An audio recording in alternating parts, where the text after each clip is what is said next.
Olá, sejam bem-vindos a mais um Pod Nosso. Sou Alexandre Correia, sempre trazendo amigos para falar cada um da sua vida. É um projeto que a gente tem e esse Pod Nosso é para realmente trazer pessoas que têm o que falar da vida, têm que dar exemplos da vida, né? E hoje é um exemplo desse que se coaduna com a nossa imagem, com a nossa vontade de fazer um programa bem feito. É a nossa amiga Maria Eulália. Tudo bem, Maria Eulália? Maria Eulália é do Espanha. Ela é uruguaia, ela vai contar da vida dela, mas ela é uma pessoa abençoada. Tudo bem com você, linda? Tudo bem. Obrigada pelo convite. Vamos lá. Por estarmos aqui. A Maria Eulália é uma das donas de um curso de espanhol, o Espanha, né? E ela veio aqui falar de tudo, mas especificamente da vida dela. Como é que tudo começou, minha amiga? Você nasceu no Uruguai. Nasci no Uruguai, mas eu tenho a dupla nacionalidade, sou uruguaia, sou espanhola, porque os meus pais eram espanhóis, minha irmã também era espanhola, meu irmão é argentino e eu nasci no Uruguai. Eu escolhi o melhor paizinho pequeno da América para ele nascer. Tinha um amigo que falava, nem tudo é perfeito, você é paulista, ele era carioca. É assim mesmo. Não, mas o Uruguai é o país que todo mundo está querendo hoje, né? Não sei todo se mundo que está querendo ir, né? Exato. Onde é que você nasceu lá, minha querida? Em Montevideo. Montevideo. Bem do lado da praia, literalmente, porque eu nasci em casa, então literalmente é meio quarteirão da praia. Do mar. É do mar. E daí... Vamos falando da tua vida. Bom, querida. Daí eu fiz Antes de chegarmos no Espanha. Antes de chegar no Brasil. Eu estudei no colégio inglês, depois estudei no colégio de freiras, entrei para a faculdade de Direito, percebi que seria uma péssima defensora de causas que eu não acreditava. Então, depois de um ano, parei e falei, parto para outra. Você entrou na faculdade lá no Uruguai, e parou um ano parei, de estudo? Na realidade é um pré-faculdade que a gente tem que fazer, e aí percebi que não ia defender a ninguém, que eu não estivesse não era a tua vontade. Com meus princípios. Aí minha irmã, que trabalhava no consulado, tinha casado, ela estava grávida e precisou sair para uma licença. Consulado da Espanha. É Consulado da Espanha. Em Montevideo. Essa licença, teoricamente, seria de um mês. Só que ela não voltou para o consulado, ela partiu para outra. E eu fiquei 9 anos no consulado. Sim, trabalhando lá no consulado da Espanha. Trabalhando no consulado da Espanha, com a vantagem de que, no começo, nos primeiros anos, tínhamos um horário fantástico, porque a gente saía 2 horas da tarde. Então, deu para estudar, deu para me dedicar a atividades culturais que eu sempre gostei, enfim. Deu para fazer muita coisa. E o aprendizado até do próprio consulado, o contato com o pessoal que vinha. É que nós tínhamos muito trabalho, porque a coletividade espanhola no Uruguai é enorme. Muito grande. É muito grande. É muito grande. Então, E também trabalhávamos com repatriação de pessoas que não podiam pagar, então era muito repatriado. Muito de tudo, né? Sim, o assunto geral da Espanha no Uruguai. No Uruguai. E aí você foi rolando. Como é que a coisa chegou para você? Falar, vou embora do Uruguai e vou para o Brasil. Não, na realidade não foi bem assim, não. Eu parei de trabalhar no consulado 1 semana antes de casar. Eu sei que não, mas a pergunta é justamente... Na realidade, o Omar veio 1 ano antes. Quem é Omar? Omar, meu marido. Ele veio 1 ano antes morar no Brasil. Meu irmão já morava aqui com a família. Minha irmã também morava no Brasil. E também era a esperança de trazer meus pais, que iam ficar sozinhos no Uruguai, espanhóis, não tinham família. Mas meu pai era basco. E basco é sinônimo de teimoso, elevado à enésima potência, né? Então, infelizmente, só vieram aqui de férias, mas nunca para morar aqui, sendo que os 3 filhos estávamos aqui. Mas... É aquela história do basco, né? Quem é teimoso, eles ou nós, né? Eu tenho uma piada que fala que ele está comendo pedra, mas ele fala, mas tem sabor de queijo, então eu vou continuar comendo, né? Então, eu admiro, porque é uma linha de conduta sempre reta, uniforme. sempre. com honestidade ímpar e tal. Isso é um aprendizado. Isso é um aprendizado e é uma raça, né? É uma raça que não se sabe nem sequer de onde realmente vieram. Então, os princípios dos bascos... Tem uma linha de conduta que hoje no mundo já não existe. Eu não vejo, né? Muito... Quer dizer, você vê o mundo todo convulsionado e a linha básica... É uma linha que continua até hoje. De isso, princípios, né? de E minha mãe era andaluza, de Granada, então era um pouco para estabilizar a família.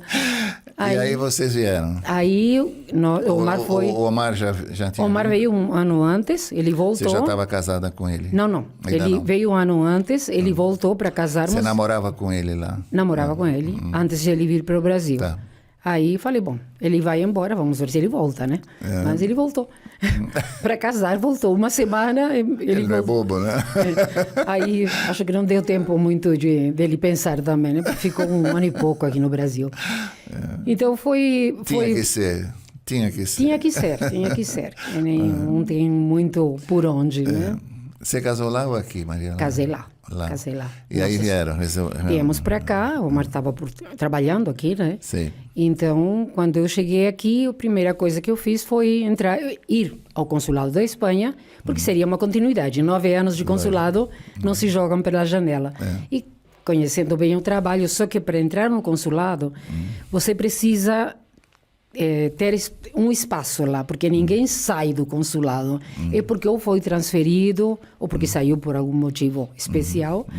Mas aí tinha que esperar bastante para entrar, para que tivesse uma vaga lá dentro. Tivesse uma vaga. Então, são os caminhos de Deus, né? Porque aí acabei indo trabalhar, por enquanto, né, naquele momento, numa empresa de computação, que os donos eram chilenos. Aí trabalhei 2 anos e meio, eu fiquei grávida. Aí eu voltei. Quantos filhos você tem, Maria? Tenho um filho. Um filho, jornalista, escritor, músico, fotógrafo, compositor. Tudo um pouco. Tudo um pouco. Seguindo a linha da família. Seguindo, mais ou menos. A orquestra aqui, a batuta é grande. Aí... curiosamente, esse pessoal, eu entrei nessa empresa de computação sem saber absolutamente nada de computação, claro, mas tinha a vantagem de saber inglês e de saber português, e eles precisavam traduzir os manuais que estavam em inglês e que estavam em espanhol para o português. Então, comecei a trabalhar com eles. Quando eu fiquei grávida, eu negociei com eles meio período, e aí um dos donos da empresa me propus que uma amiga da esposa tinha vindo como diretora de um banco norte-americano. E ele me falou, Maria Eulália, você tem o perfil para dar aula para ela. Falei, espera um pouquinho. Ela fala português? Não. Ela fala espanhol? Não. Ela só fala inglês. Ela chegou faz 2 semanas. Falei, qual a pressa dela, né? Porque eles falaram que tinha muita pressa. Lógico. Não, é fácil. Em 6 meses, ela tem que estar em Buenos Aires dando um curso de economia. Sim. Fácil. Em espanhol. Em espanhol. Só que, quando você estuda para dar aula para um nativo da sua língua, é uma coisa. Mas quando você tem que enfrentar uma pessoa de uma língua completamente diferente, eu não estava preparada. Lógico. Então, tanto ela não falava nenhuma palavra de português, que ela me ligava de manhã cedo e me falava, Maria Eulália, você pode falar para a moça em casa o que ela tem que fazer para as crianças de almoço? Você era o apoio que ela tinha. Era o apoio, então aí eu passava para... O apoio linguístico. Mas foi muito engraçado porque falei, bom, a teoria nesse momento tem que ficar engavetada. Porque não tem teoria que se aplique uma coisa dessas. Lógico que não. Aí percebi que a prática passada para a teoria é muito mais fácil do que a teoria passada para a prática. Sem dúvida. Então, eu ia vendo a necessidade dela e falava, essa mulher como vai chegar em 6 meses para dar um curso em espanhol? Não sei quem falou isso, que na prática a teoria é outra, né? Exatamente. Não, é que realmente acho que foi é assim. Betting. Na prática a você teoria estuda a teoria, mas na hora de vamos ver, não tinha livros no Brasil, não tinha um material. Fui no Uruguai, não tinha nada. Nada que pudesse a gente falar, bom, partimos daqui, não, parti do zero. Aí acendeu uma luz na tua cabeça sobre o curso? Não, Não, ainda não. não. Eu fui levando... Porque não tinha nada aqui. Não tinha, né? não, nem pensava nisso. Eu fui levando, porque o que precisava era, em 6 meses, falar espanhol. Esse era o meu objetivo, que ela conseguisse atingir. Ela atingiu. Aí foi a grande surpresa, que às vezes os alunos falam, ai, mas esta metodologia não se aplica a americanos, a falantes de inglês. Falei, desculpe, mas nasceu por aí. Depende do professor e do aluno, a vontade de Depende fazer. da necessidade. Então, e depois eu sempre falo que os benfeitores, digamos assim, espirituais dos livros, porque eu trabalhei 12 anos no centro de treinamento do Citibank dando aula. E todos eles, o centro de treinamento para a América Latina estava em São Paulo. E eles todos tinham que viajar e era tudo assim. Bom, quantos tempo você tem? 2 meses. Ah, que legal. Ótimo. E se alguém falava para mim, sei lá, 6 meses, já achava bárbaro. Então, essa pressa, essa necessidade deles fazerem... E uma coisa é você ensinar para uma pessoa que vai trabalhar com espanhol, porque vai negociar. Outra coisa é que essa pessoa vá para o lugar, para o país que ele tiver que ir para dar aula. Para um grupo de pessoas de dentro da empresa. É muito diferente. Interessante. Então, E o espanhol é uma língua, é a segunda ou terceira língua maior. É a segunda quase língua 600 comercialmente. milhões de pessoas falam espanhol no mundo. É a segunda língua isso comercialmente mais falada Perto no mundo. de 600 milhões. São 595 mais ou menos, entre falantes, entre pessoas com competência linguística Onde o espanhol é e os necessário. estudantes. Onde o espanhol é necessário. Hoje, só falar inglês já não serve. Tem Não que falar serve. inglês e espanhol. Sem dúvida. Que são sem as dúvida. duas línguas que realmente Vem o mandarim, comandam no vem mundo não sei o quê, comercial, mas né? isso vem depois, quer dizer, dentro do Ocidente, a língua espanhola é quase Não, você equivalente. viaja para o mundo inteiro com ela. Com certeza, Então, com certeza. hoje, você não é que Com tenha que falar certeza. espanhol ou inglês, tem que falar os dois. Com certeza. Para você e se- em alguns lugares que você vai, você não fala inglês ou não percebe muito inglês, o espanhol é uma ajeitada terrível, né? Quase todo mundo entende um pouco de espanhol, né? E verdade. tem, normalmente, em qualquer país do mundo que você viajar, sempre vai ter um guia. Se você contratar Que uma fala. excursão, sempre vai ter um guia que fala espanhol. Que é o jeitinho que milhões, bilhões de pessoas falam, milhões de pessoas, quase 600 milhões, é muita gente. É muita gente. Quando é que acendeu no você a chama do eu vou fazer um curso de espanhol? Quando é que... Na realidade, teve um período longo, porque eu ainda não tinha essa ideia. A minha preocupação sempre era elaborar alguma coisa muito diferente. Então, toda a proposta, eu sempre falo, começa do difícil e vai Você pro fácil. sempre foi, Maria Helena, uma inovadora, né? Você sempre procurou coisas novas. Sempre gostei, sim. Sempre gostei de Eu vi pensar. pelo que a gente se conhece, pelos nossos papos. Você sempre foi uma pessoa que sempre procurou coisas novas. Sempre pensei, primeiro, em que o outro saia beneficiado com o que a gente faz. Sei. Porque não serve de nada se eu pensasse em elaborar um curso que a pessoa ficasse anos para estudar. Uma coisa só comercial, quer dizer, uma coisa que fosse Não, valendo. eu sempre falo... Mas viver de uma maneira digna. Exatamente. E depois outra, eu sempre falo quando as pessoas me perguntam, mas que levou você a tudo isso? Bom, o meu nome está nos livros. Sem dúvida. Então, se eu não prezo o meu nome, o princípio não existe. Hoje já não é tão importante, mas sempre foi, né? Sempre foi, sempre foi, sempre foi. Sempre foi. Sempre, para mim, pelo menos, e filha de Basco, imagina. Então, aí fui realmente indo... essa pessoa do banco, que como conseguiu atingir os objetivos dela, me passou para outro diretor de outro banco norte-americano, que também falava inglês. E foi indo aí. Olha, aquela professora é boa, Maria Olala, ela é boa. Mas aí a façanha foi que eu achava, naquela época, ainda acho hoje, mas em todo caso já tive que deixar essa teoria, de que as pessoas... Que as pessoas... também aprendem pela surpresa, pelo que não se sabe o que vai acontecer, pelo fazer o outro pensar. Então, a minha teoria, que naquela época eu achava que era fantástica, era péssima realmente, eu ia fazendo as folhas, o que eu escrevia, e eu ia mandando mimeografar. Então, você tinha que mimeografar eu tinha vários alunos, então era mimeografar. Cheiro de álcool. Cheiro de álcool, aquele horrível. E ia colocando dentro do armário. Porque achava muito legal aquilo. Só que a primeira página sempre ficava embaixo.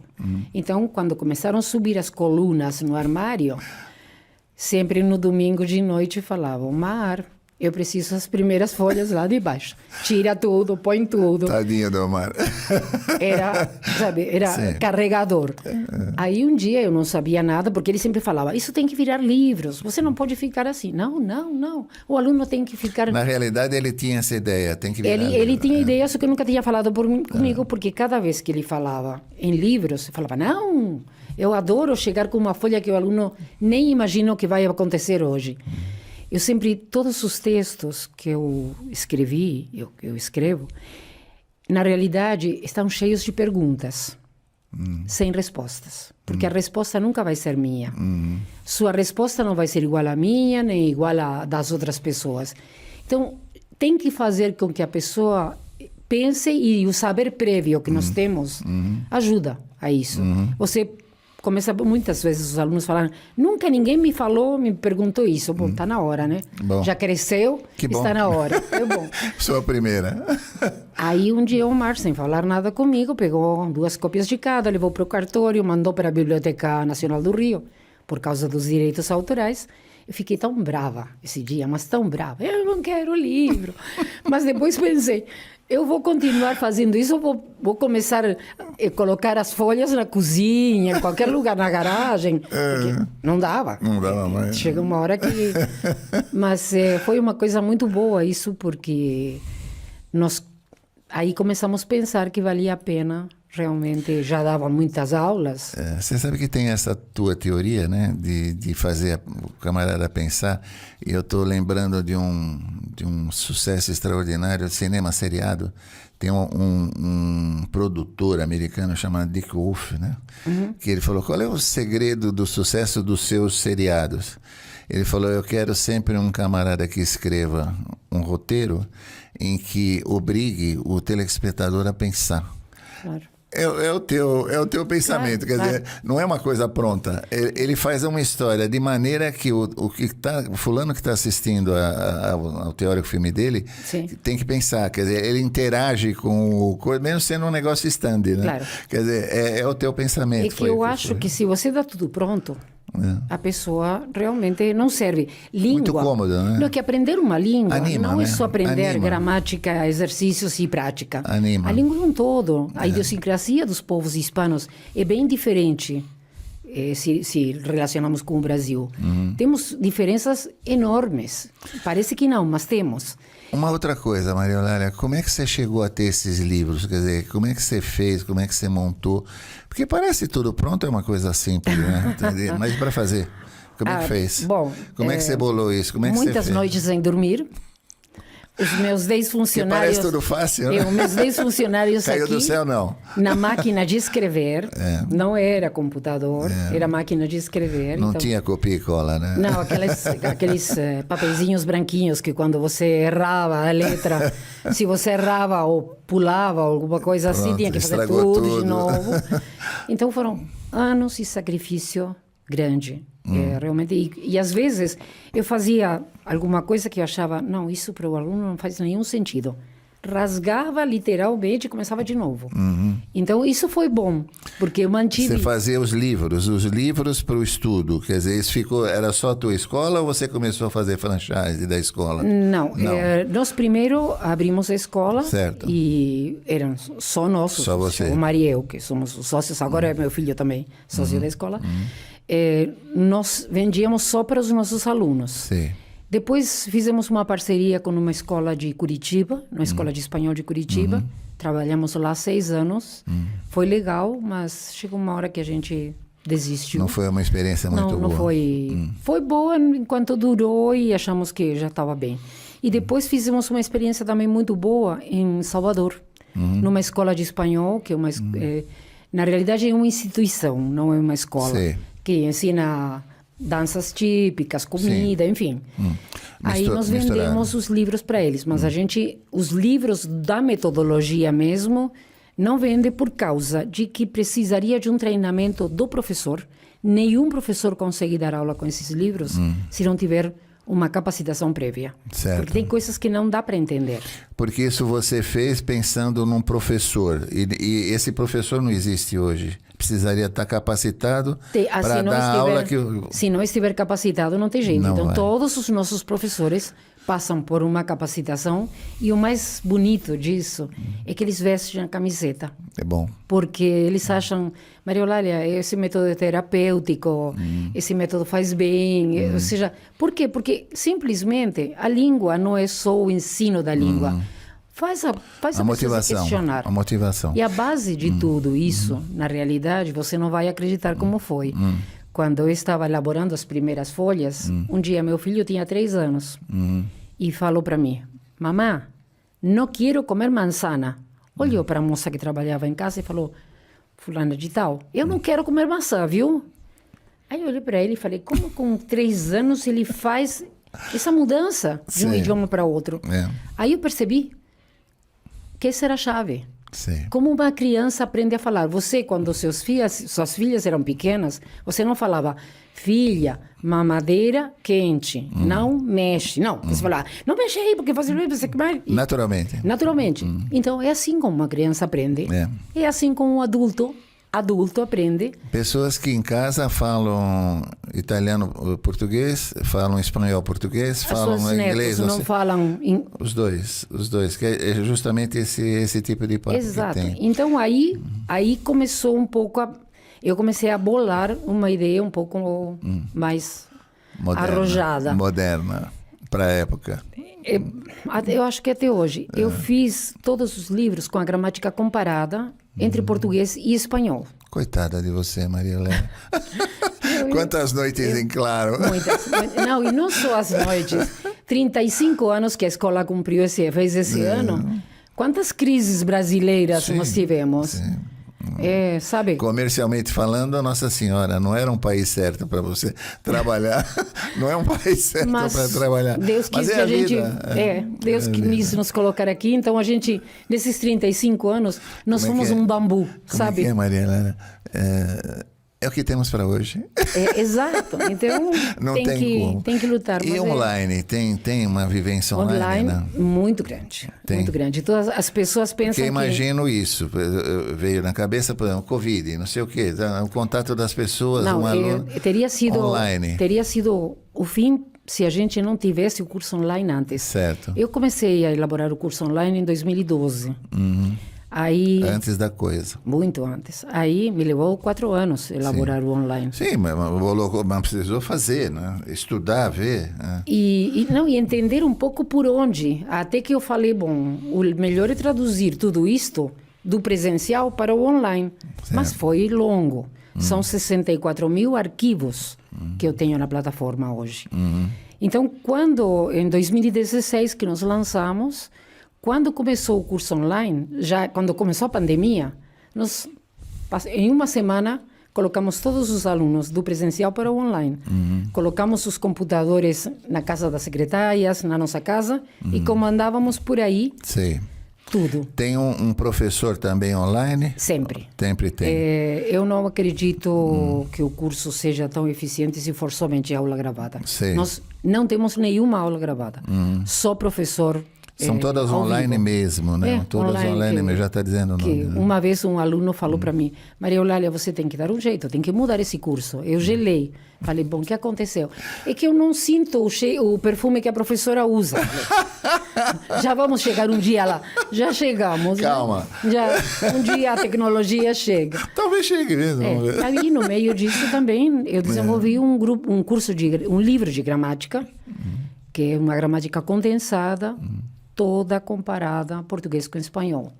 Então, nesse meio tempo de tudo que você bolou, são 30, quase 40 35. anos. 35 vai para 40, 45. mas foi antes porque eu Não, mas tudo bem. Mas de qualquer maneira você já tem isso em mente até 40 talvez, porque a Espanha tem 35, mas você já está não, sim, mais de quase 10 anos a mais. Nisso aí entrou também um esquema que eu cheguei a pensar.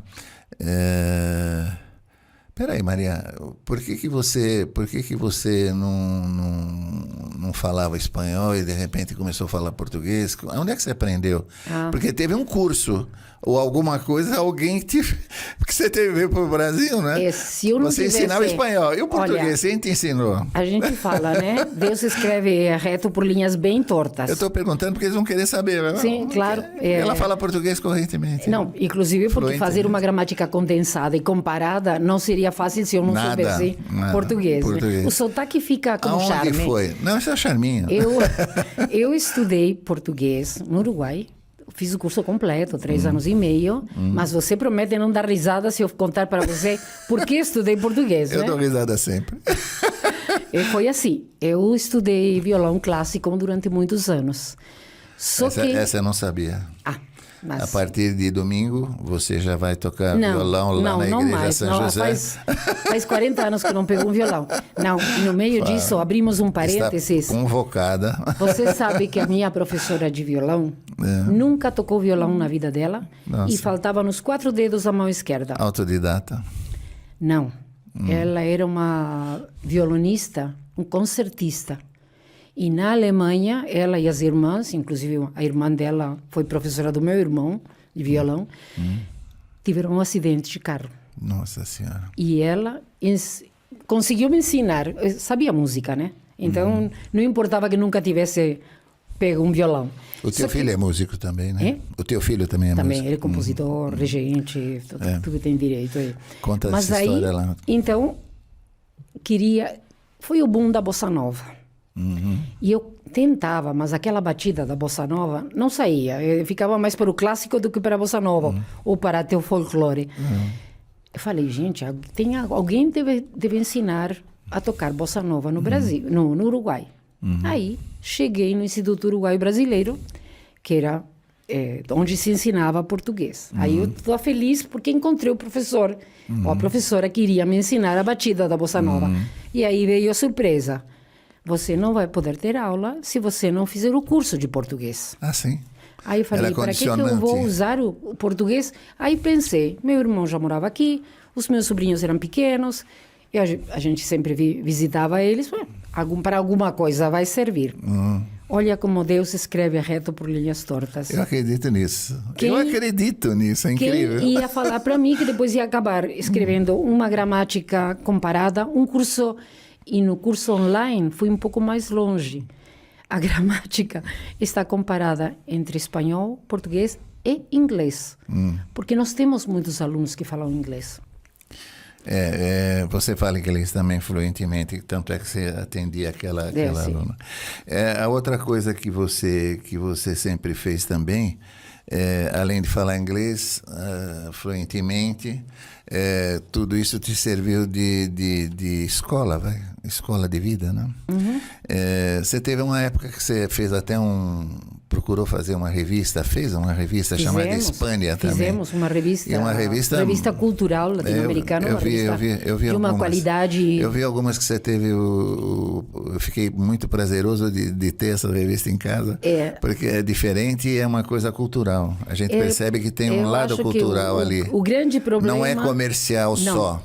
O grande problema foi o título, que nós colocamos Hispânia, revista cultural hispano-americana, foi o que eu percebi. latino-americana. Até as reportagens todas têm um conteúdo diferenciado. Não é uma revista de sensacionalismo, de falar. Não, para nada. É uma revista realmente... A ideia foi fazer uma revista que fosse por países. Exatamente. Então começamos, obviamente, por Uruguai. Fomos para o Uruguai, entrevistamos o Carlos Paes Vilaró lá, que foi... Fantástica entrevista. Você teve na Casa Pueblo? Sim. Nós fomos visitar ele para fazer a entrevista, fomos lá. Como é que é essa Casa Pueblo? É curiosidade que eu tinha. Olha, o pôr do sol de Casa Pueblo não tem dois no mundo. É famosíssima no mundo todo. Não tem dois no mundo, porque ele fez, e ele começou com as mãos dele fazer. Tem como terraços assim meio nada uniformes, né?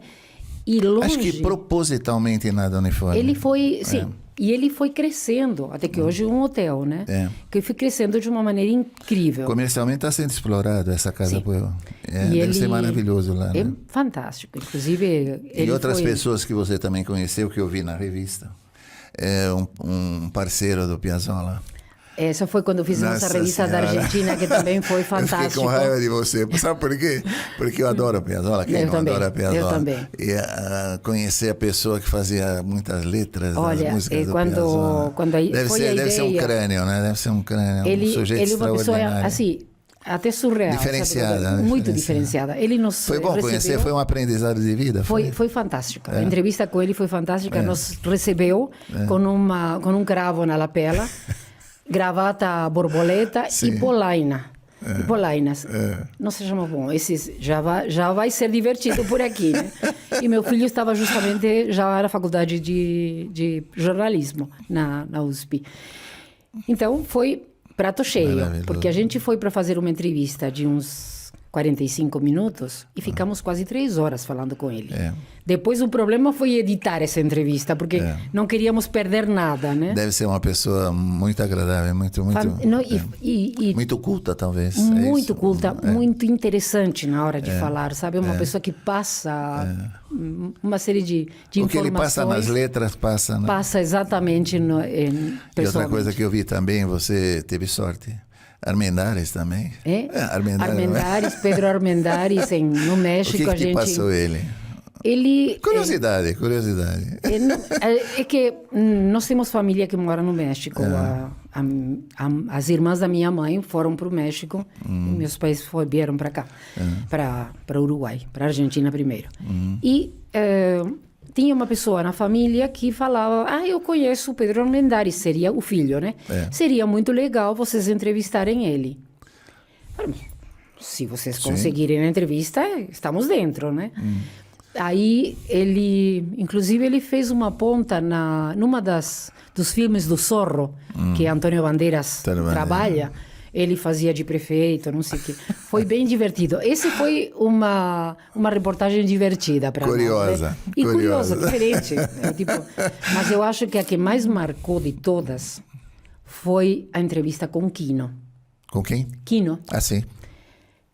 Quando marcamos a entrevista, porque fomos assim, sem saber como, fomos indo e conseguimos marcar a entrevista com Quino. E a secretária dele... um pouco antes de entrarmos para a entrevista, ela falou: só queria avisar uma coisa. Estamos prontos, o que será?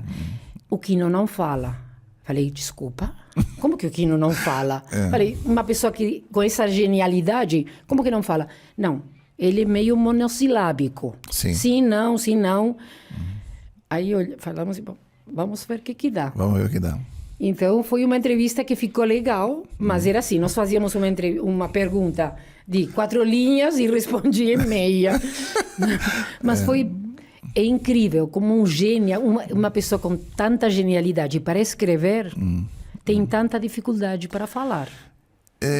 De um modo geral, é assim, teve um autor, Arquibaldi Joseph Cronin, acho que é inglês, né? Era médico. Ele largou a medicina porque ele já estava cheio de aplicar de injeções, né? Na época, né?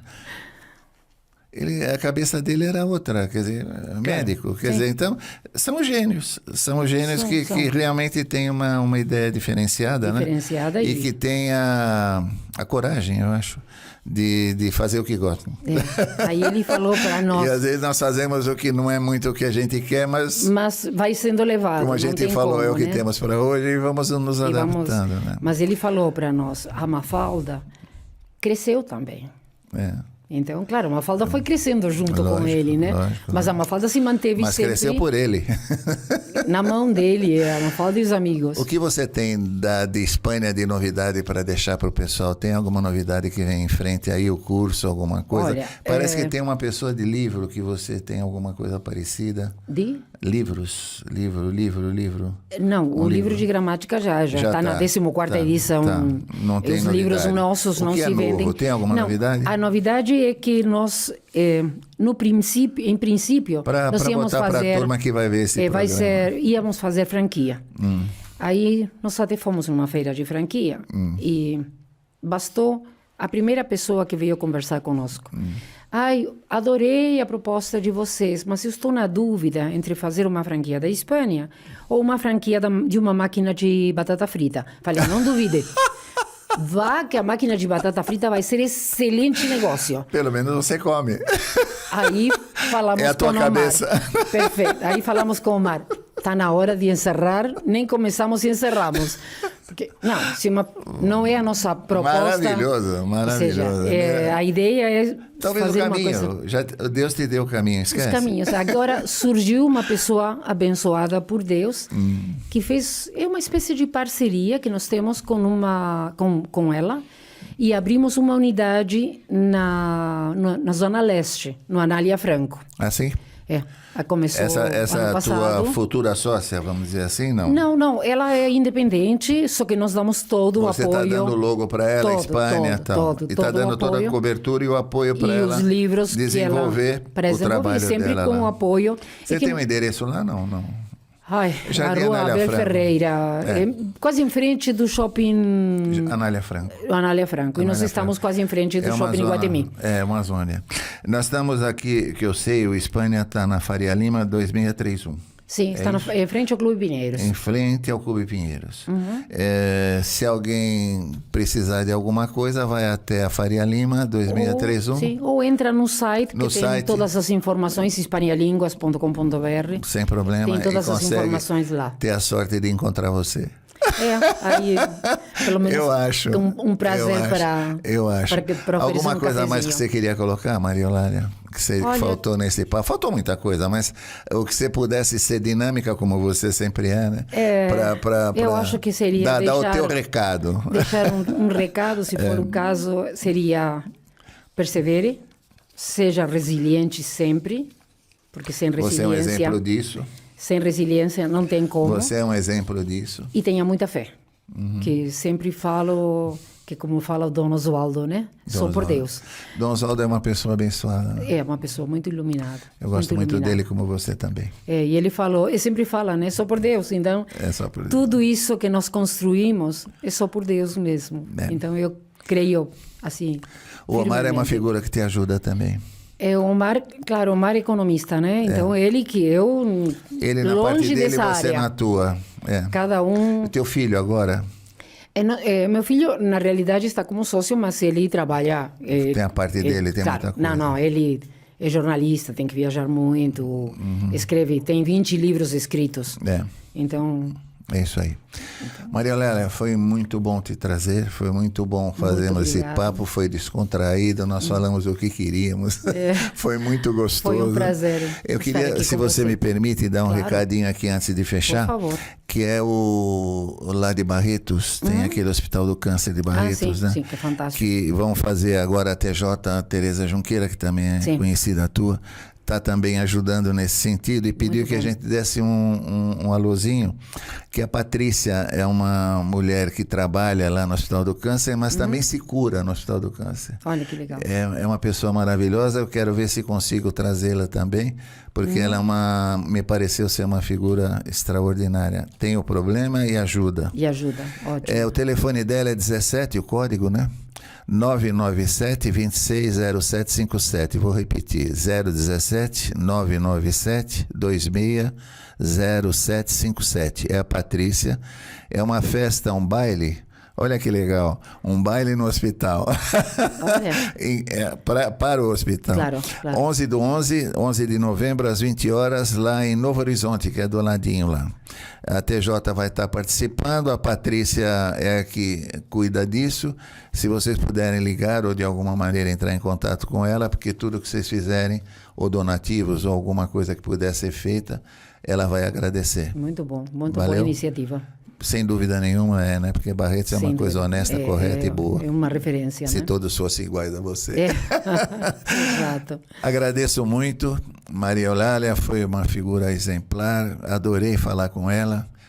Até o próximo Pod Nosso. Muito obrigado.